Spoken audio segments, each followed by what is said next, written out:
This is Mike. And before we get into this week's episode, I'd like to take a moment to do two things. First of all, I want to say thank you personally. I appreciate you taking the time to click and watch and listen to this week's episode. Hopefully, you're finding the information educational, inspiring, entertaining, valuable in some way or another. And secondly, I wanted to ask you if is there anything specifically that you would like to know or have answered? The end of July marks our 1-year anniversary, essentially our 52nd episode. And I like to make that show into a question and answer of sorts. So I'm just wondering, is there anything that you would personally like to know about money, about finance, about business, about me, about our walk, whatever it might be? If so, you can send an email to mike@truehealth.show, mike@truehealth.show, and I'll try to work it into that episode the best I can. Thanks again for taking the time to watch or listen. Let's get on to this week's episode.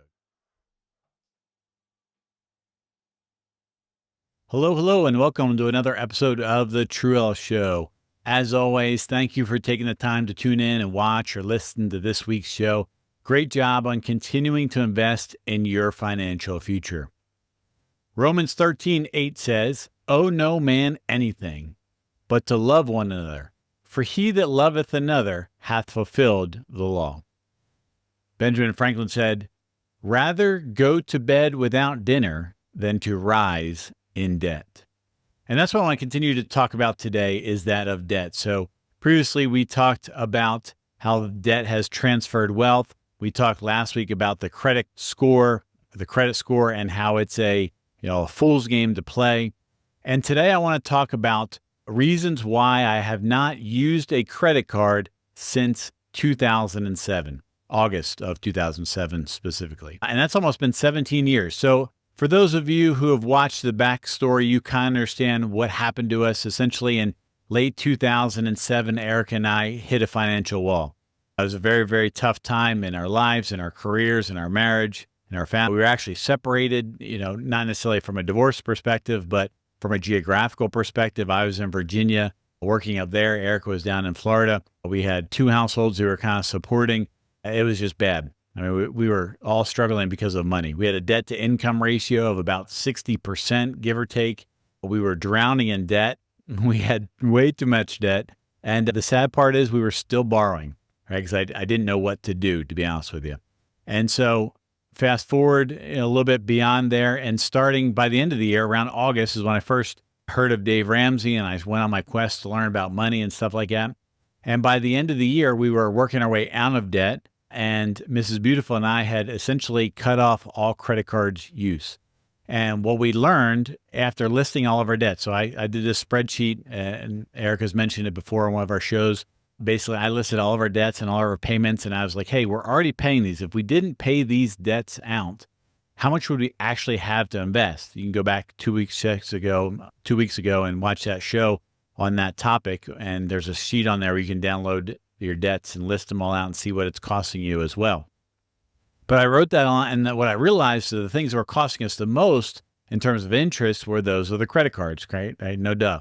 And so one of the first things we did was we closed all of our accounts to future charges, or at least I thought I did. I'll be honest with you. I'm pretty sure I did, but more to come on that. But essentially we closed them to future charges. The ones we could cut up and get rid of them. And by God's grace, almost 17 years later, we have not used a credit card. I want to give you essentially 9 different reasons as to why, about things that I learned about credit cards, and kind of in the order that I learned them over time. So the first thing you want to know about credit cards is that credit, and really debt in general, is a very big business. I remember reading in 2008, I don't know if it was the third quarter or the fourth quarter, that Kohl's, the department store, Kohl's, they sell like clothing and home appliances and stuff like that, homewares. They made more money that particular quarter. Their CEO highlighted this on their annual or quarterly report, as well as at their investor share, that they made more money from their credit department than they did on merchandise, meaning that they sold more on credit cards and they made more off credit card interest and late fees and penalties and stuff like that than they actually did selling merchandise. I was reminded of this fact by a recent Wall Street Journal article that talked about how the Consumer Protection Bureau is proposing some rules to limit the late fees and penalties and stuff, down from like $41 down to $8 or capping at $8 or something like that. And of course, all the credit card companies and retailers are having a fit about. But it said this in that article. It said, quote, credit income accounts for 49 and 44% of Macy's and Nordstrom's operating incomes in 22.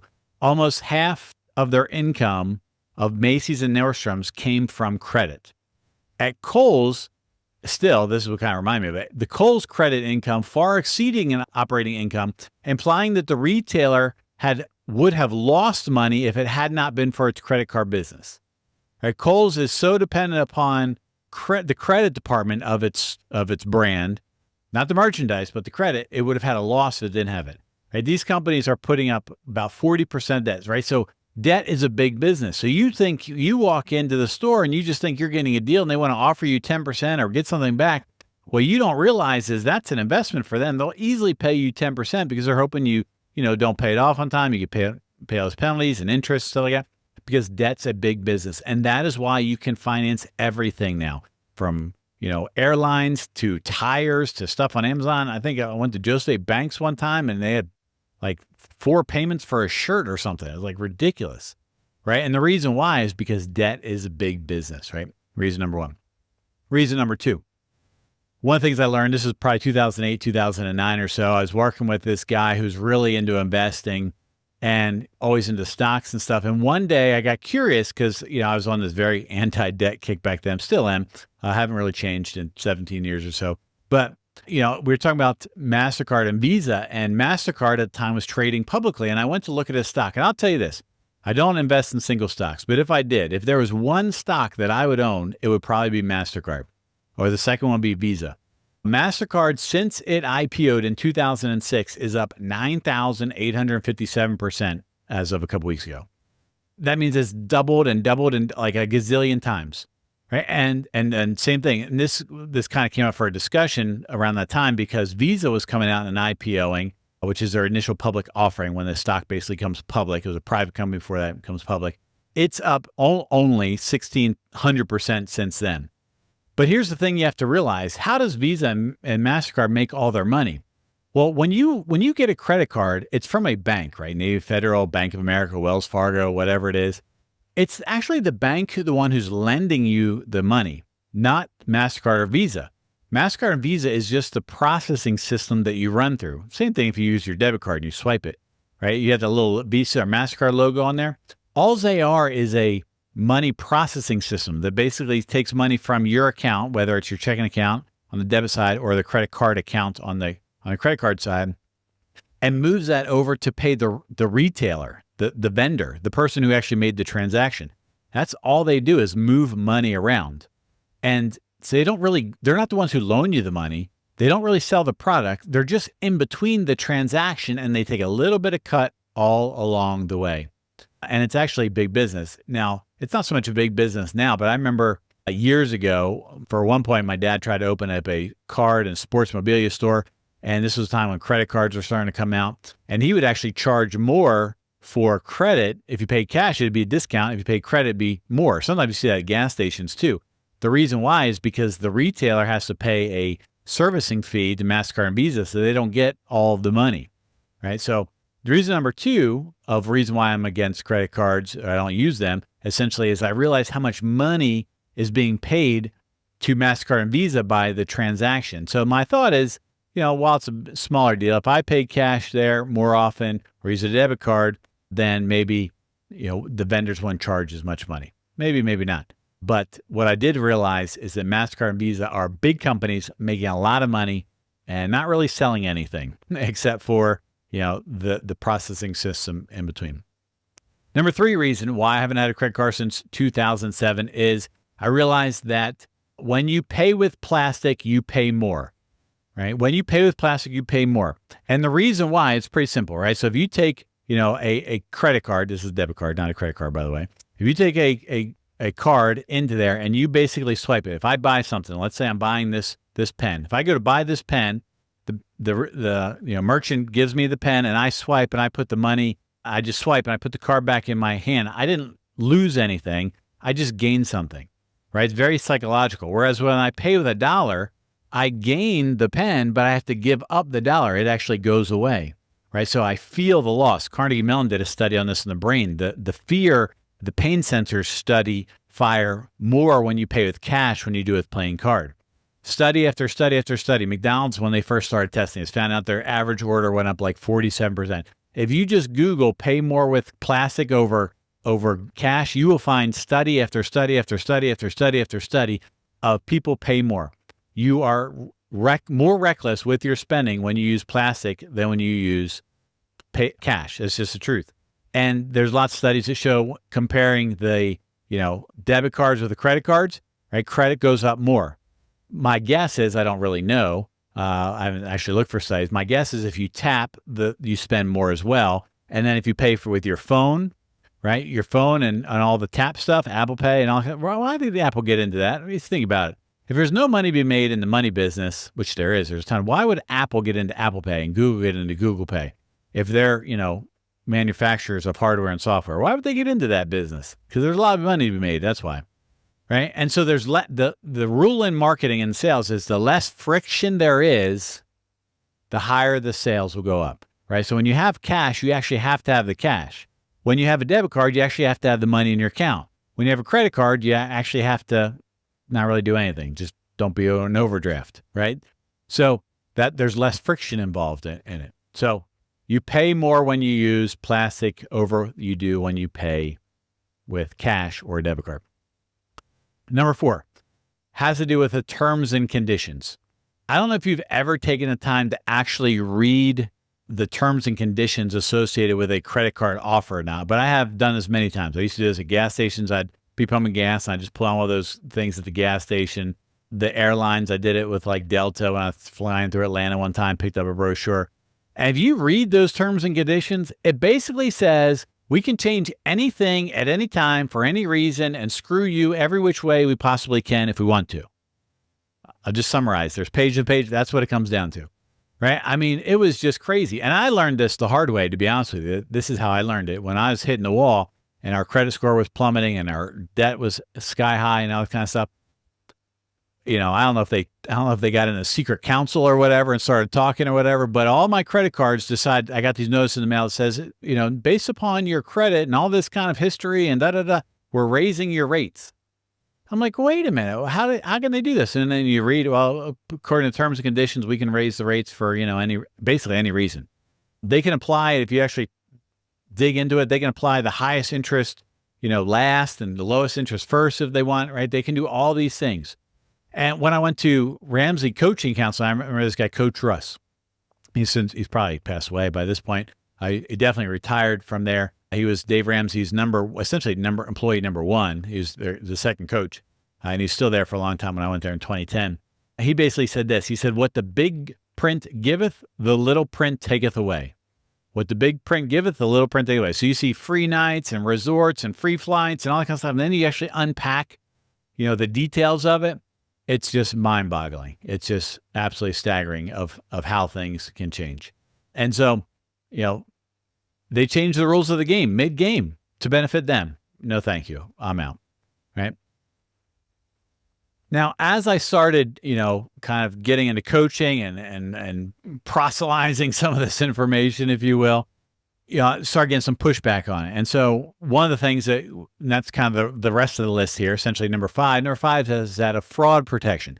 So a lot of people say, well, what about fraud protection? Aren't you worried about your credit card, your debit card getting stolen? At least they don't get the money and so on and so forth. But the truth of the matter is that MasterCard and Visa have 100% liability protection on both their credit and debit cards. Same policy, same statement. And you can actually read it. If you go onto their website, you can read it on there. Now, I've had fraudulent charges, Mrs. Beautiful and I, probably on our debit cards, probably somewhere between 3 to 5 times or so. I know one of our daughters did as well. Her purse got stolen one time and they charged something. And so basically, all you have to do is, for us, we just call our bank, let them know, hey, contest these charges. They're fraudulent charges. Fill out a form. And with Navy Federal, they put the money basically back in our account within 24 hours or so. You say, well, you don't have the money, for those 24 hours. Well, again, that's why you have an emergency fund. That's why you have at least $1,000 in savings. And if you don't have any money, probably shouldn't have a credit card anyway, right? Maybe there's a correlation between those two things. Maybe, I don't know. So again, the same fraud protection occurs. And yes, you are out the money for a period of 24, maybe 48 hours, maybe 72 if it happens over a weekend. But ideally, this is why if you go back to the savings of where to have your emergency fund, I talk about having it in 2 different banks. If you go back and watch that show of where's the best place to have your emergency fund, I talk about that. And that's the reason why, in case basically that card account gets shut down and the money's gone for a little while, and or, because when you put a fraudulent charge, they're going to close that account, send you a new card, or you have to go to the branch and get a new card. You have this other account to use for a period of time. And by the way, the same thing would happen on your credit card. It would get closed. They'd send you a new card, right? So there's no advantages of having a credit card. What I learned is the only difference between a debit card and a credit card is I can do the exact same things with a debit card except go into debt. That's the only thing you can do with a credit card that you can't do with a debit card is go into debt. Everything else is basically the same. So speaking of that, the next pushback, one of the other pushbacks I heard says, well, this is kind of where I said I actually had a credit card past 2007. So slight confession. I thought I closed all my cards as I paid them out, right? So I closed them, I thought in 2007, I thought I closed them all to future charges. And as we would pay them off in our debt snowball, which we'll talk about next week, I would call them up and cancel them.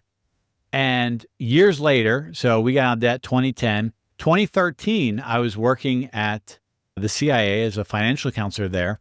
And I was doing a presentation on how to check your credit. And I went to check mine to get the step-by-step instructions. And I was unpacking one and I found a Bank of America card that was still open, 5 years later, essentially, from when I thought I closed it. Because it was one of our smaller ones. So it was one we first paid off. And I saw on our credit report, which is why it's important to check your credit report. You can check that episode out a couple episodes ago as well. Last week, I think, about checking your credit report once a year or so. And this is why I came upon it, because I realized that I had a credit card account still open and I didn't realize it. So I called up Bank of America and I talked to the lady, and so, and anytime you try to close a credit card, they're going to do whatever they can. They'll try to sell you their kid or whatever to pull it, to keep you from closing it. And you just have to get almost just very rude with them to just authoritative, to get them to close it. And she's like, what are you going to do if you have an emergency? I said, what do you mean? She goes, well, you're closing this credit card. What are you going to do if you have an emergency? I said, I'm going to use my emergency fund. Oh, you have an emergency fund? Yeah, it's a different account with $20,000 in it. I'll just use that. I don't need your little $2,000 credit card. That's what it was at the time. It was one of the little ones. And she's like, oh, okay. And then she closed it. And so, one of the things, what are you going to do if you have an emergency? You need a line of credit. Well, you just have cash. Have money. Again, if you don't have any money, maybe you shouldn't really have these credit cards. Maybe there's a correlation why you don't have any money because you have all these credit cards. So something to consider there. So the nice thing about not having a credit card is you are your own bank, right? We have our own emergency fund that is our own bank. If we have an emergency, we just use the money that's in the emergency fund. Okay? Reason number 7, another kind of thing people push back. Well, what about renting cars and what about renting hotels? And I can tell you that I have rented cars all across the United States, everywhere from the East Coast to the West Coast to Hawaii, Europe, all over the place. So we have rented cars, no problem. Same thing in hotels, no problem. Never had a problem with it. I remember one time I had this client, they're doing really awesome. I think they're going to Iceland or something like that on I don't know if it was a honeymoon or just a vacation or whatever it was. And they were really concerned about the credit cards. They wanted to get a credit card and all that kind of stuff. And they weren't sure, how to get a car there because they needed a car for a couple of days. And they went to the Enterprise and the Enterprise said, oh, we don't rent cars unless you have a credit card, which isn't true, by the way. And so eventually, it's called Dave and Nicole. So Dave and Nicole, I talked them off the ledge. I said, you can get one if you want, it's your life. You can get one if you want. I wouldn't recommend it. I'm pretty sure you're going to be fine. And, so they came back, they had their trip. And then like 2 or 3 months later, I was wondering if I was going to call whether they're there, but 2 or 3 months later, we had our quarterly meeting. And I said, oh, by the way, how did it work out, with the credit card and the car rental thing? Oh yeah, we were fine. Yeah, no problem. They took our debit card, didn't even ask. Wasn't a big deal. Like, yeah, same. It's just not that big of a difference. Now I will tell you this, right? It is best to call ahead. local enterprises certainly will rent a car to you. Dollar takes debit cards. A lot of places will take car rentals at the airports. But one thing I did learn the hard way, it actually had me walking. I had to walk about a mile to meet one of my daughters. And actually, my son came and rescued me. So I walk him. Funny story there. But what you do have to line up, if you're renting a car, you have to rent it for the entire time of your flight. So you have to show them that flight back out. And so you have to, have those dates match up. I did learn that the hard way. So that's one thing. And I would say just call ahead to make sure that the company you're using takes debit card in that specific branch. I was in Atlanta one time and I was getting a car. I had a debit card because I don't have a credit card.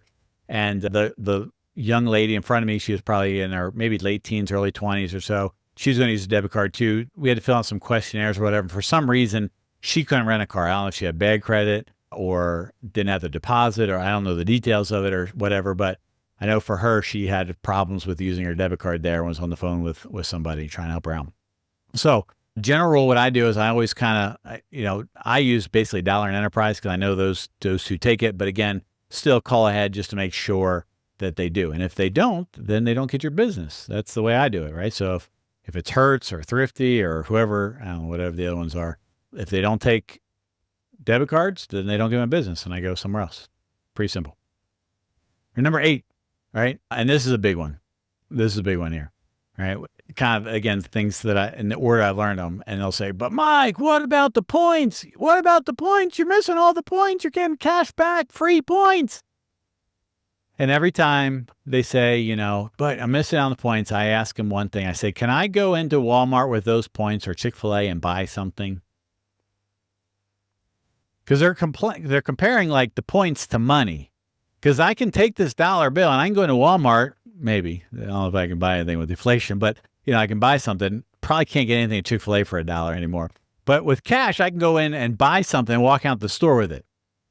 If I have points, say I got points on my phone for this credit card, can I buy something at Walmart?